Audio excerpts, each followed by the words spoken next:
Welcome, Loop the Loop English channel. We are so glad to have you with us today. Absolutely. It's great to be here. Yeah, and if you are someone who, loves to learn, or if you're just constantly looking for ways to improve, We're just insanely curious about how human beings actually work. right, then you are in the exact right place. Our mission today is to dissect a transcript from the English Leap podcast featuring two speakers, Anna and Jake. hmm And we're going to use their experiences to uncover the surprising truth about how we actually change our lives. It's a brilliant set of experiences to dig into because it tackles something every single one of us struggles with. Mm. Whether we want to admit it or not. Oh, for sure. We all have things we want to change, but the way we go about it is usually entirely backward. Right.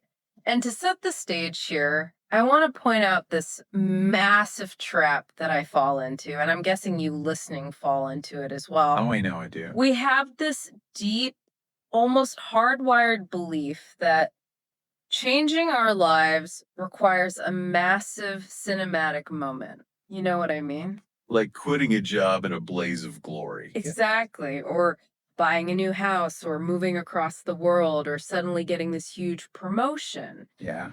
We expect our lives to look like a movie montage with an inspiring soundtrack playing in the background.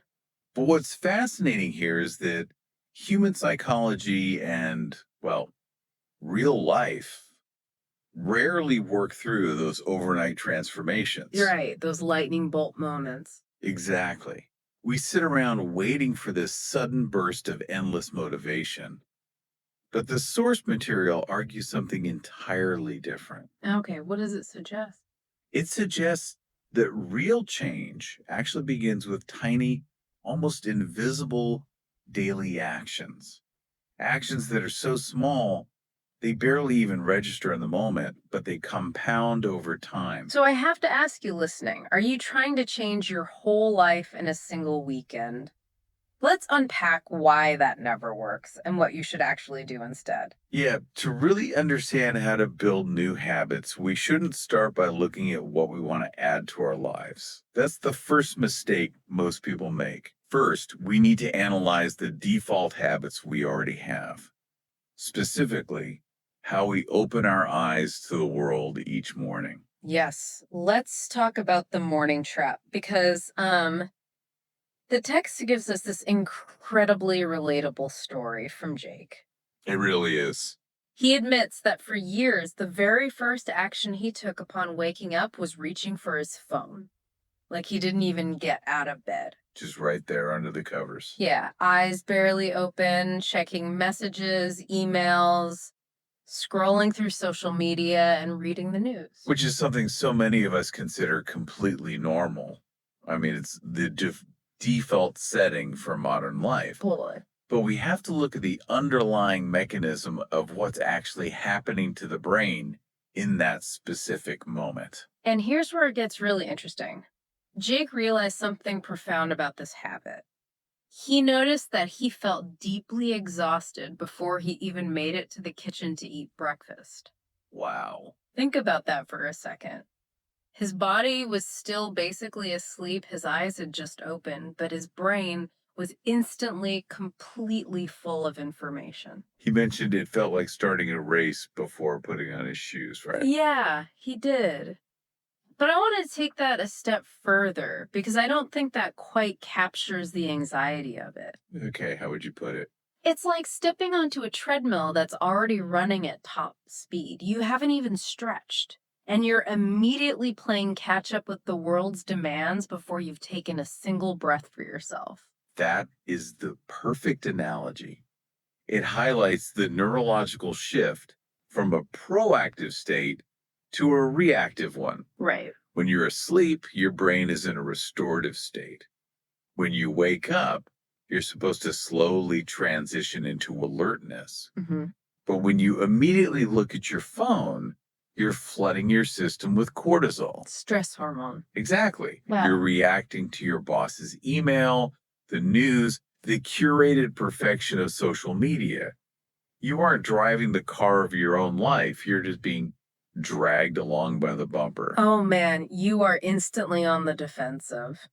So Jake decides to fix this. But what I love is that he doesn't do a trendy digital detox and like throw his smartphone into a lake. Right. No extreme measures. No.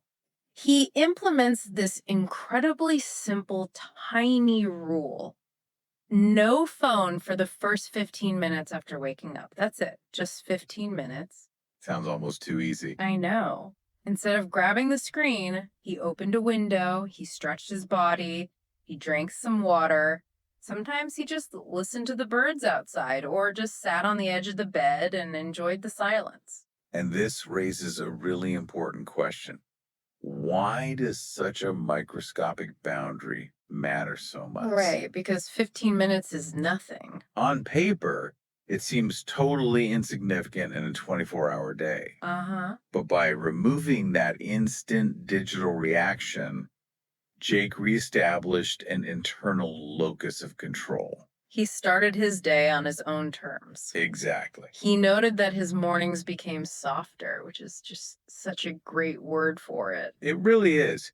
He wasn't in a state of manufactured urgency anymore. And that proves something remarkable. A massive shift in your daily anxiety levels can actually be solved by a microscopic 15-minute boundary. Because your nervous system isn't starting at a 10. Precisely. It starts at 0. Okay, let's unpack this a bit more as we do a deep dive into this section, because I want to push back on this a little bit. Sure, go for it. I hear you on the 15 minutes, but if small boundaries like opening a window are so effective, why do we constantly try to change everything all at once? I mean, isn't ambition fundamentally a good thing? It is. If we want to be healthier, shouldn't we aim as high as possible? Waiting 15 minutes feels like, I don't know, not trying hard enough. Well, ambition is wonderful, but misapplied ambition is a recipe for disaster. Oh, really? Yeah.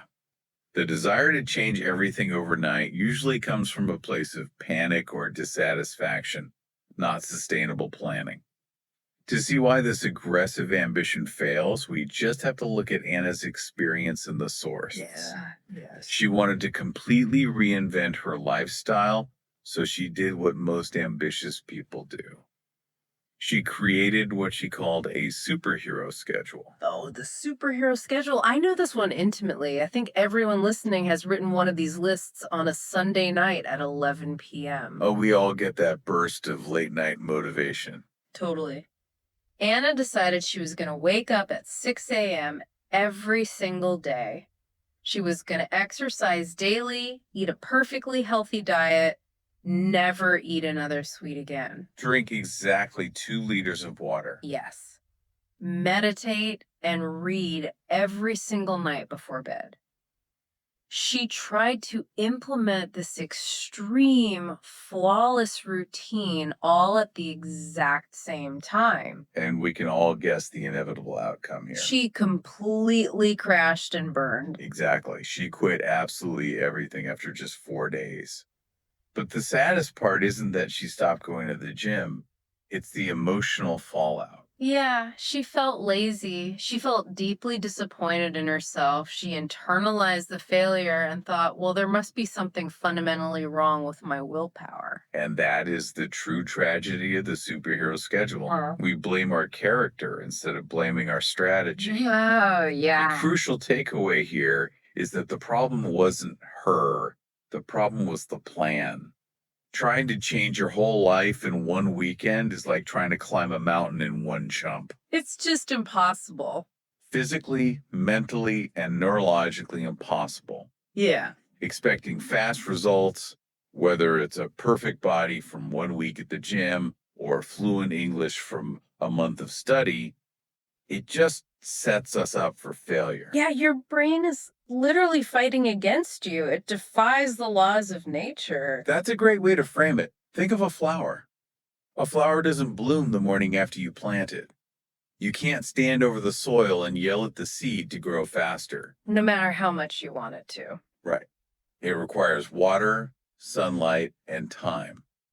Human beings operate on the exact same principles. So Anna's superhero mountain jump approach clearly fails. But what does the actual formula for lasting change look like in practice? Well, we look at how Anna successfully restarted her journey. After the crash, she stripped away all the pressure. No perfect routine, no waking up at 6 a.m. So what does she do? She simply committed to walking for just 10 minutes every evening. That was her only goal. No heavy sweating required, just movement. I have to admit, when I first read that, my brain immediately said 10 minutes is useless. A lot of people think that. Yeah.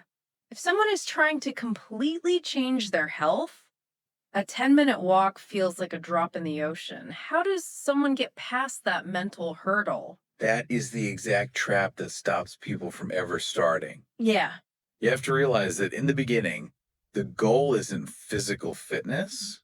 The goal is behavioral fitness. Oh, interesting. You're just trying to establish the neural pathway of the habit. You're proving to your brain that you're capable of doing something consistently. Okay, that makes sense. And this is where we see the snowball effect happen. If we track Anna's timeline, week 1 and 2 were incredibly easy. But after 1 month, that 10-minute walk was a cemented habit. Her brain didn't fight it anymore. And after 3 months, she actually wanted to walk longer. Which naturally led to jogging. Exactly. She allowed the habit to take root without suffocating it. See, the math behind this compounding effect is my absolute favorite part of this whole discussion. Yeah. When you stop and look at the numbers, it creates this massive aha moment. It really does. Take reading, for example. Reading just 5 pages of a book a day seems like absolutely nothing. It feels insignificant. You could do that waiting for coffee. Exactly. But do that every single day, and in a year, you've read over 1,800 pages. That's multiple books. Without even feeling like you were studying. Yes. Or take language learning, which is something our listeners care a lot about. Learning just 5 new English words a day feels painfully slow. Your ambitious brain is screaming, learn 50 words. Always trying to rush it. Right. Yeah. But if you just stick to 5 in 1 year, that's over 1,800 new words. That completely transforms your ability to communicate. If we connect this to the bigger picture, it reminds me of a quote from the text from the grandmother. Big trees grow from tiny seeds. I love that. Small actions don't look important today, but consistency is far more powerful than intensity. Over months, these tiny choices stop being things you do and become part of who you are. It's a transition from action to identity. Exactly. You stop being someone trying to exercise and you become a runner. You stop being a student and you become an English speaker. So, how can you, the listener, apply this blueprint right now? If you want to master a language or a complex skill, and you're staring in the mountain feeling overwhelmed. The best way to start is by busting a huge misconception. Based on the source, many people think mastering English requires 3 grueling hours of study every single day. Which goes right back to the superhero schedule, who has 3 hours. Exactly. So we just don't start at all. But 20 minutes is actually enough if broken down into tiny, manageable bites. Like what? Listen to 1 podcast, learn 5 words, read 1 short article, watch 1 video. And why does breaking it up work better than cramming for 3 hours on a Sunday? Because it slowly and sustainably builds confidence. Plus, tiny bites completely bypass the brain's resistance to hard work. You can always convince yourself to do something for 5 minutes. Right. It means you build confidence without burning out. But let's be honest, progress is often invisible day to day. Very true. But then suddenly you realize, wow, I've changed. And that leads to the most powerful piece of advice from the text, speaking directly to you listening. What's that? Don't compare your chapter 1 to someone else's chapter 20. Everyone has to start somewhere. Oh, absolutely. So, to summarize, your future is built one small choice at a time. You don't need a perfect day. You only need to make one better choice than you did yesterday. So, what does this all mean for you? What is one small habit you are going to start this week? Is it drinking a glass of water before checking your phone, reading 10 pages, or maybe walking for just 10 minutes after dinner? We've talked about how tiny positive habits compound into massive success. But take a moment today to look in the mirror and ask yourself, what tiny, almost invisible bad habit are you repeating every single day? And what kind of mountain is that quietly building over the next year? Goodbye, follow for part 2.